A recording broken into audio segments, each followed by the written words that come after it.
personal na kinamusta at hinatiran ang tulong ni Pangulong Ferdinand R. Marcos Jr. ang ilang pa nating mga kababayan na apektado ng malakas na lindol.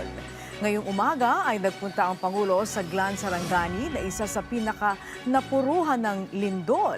Ang detalye sa sentro na balita ni Aurea Marie Belguera ng PIA SOC Sargent. Aurea.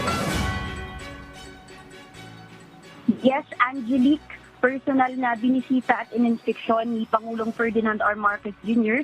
ang abot sa 176 na pamilya na kasalukuyang namamalagi dito sa Municipal Plaza ng Glan na siyang nagsisilbing evacuation center.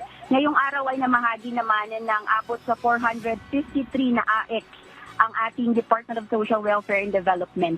Inaasahan din ang pagbisita ni Pangulo sa iba't iba pang bahagi ng Sarangani ngayong araw na siyang kinabibilangan ng Sarangani Hospital, Sapu Masla Bridge at Malapatan National High School. Samantala, magkakaroon din ng situation briefing ang Presidente upang mas masuri pa ang sitwasyon at maipaabot ang tulong ng pamahalaan.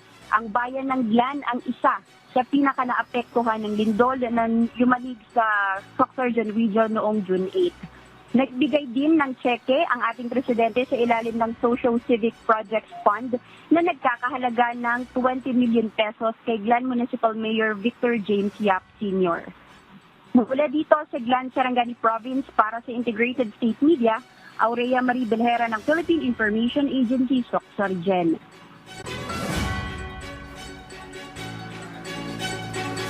Alright, maraming salamat, Aurea Marie Belguera.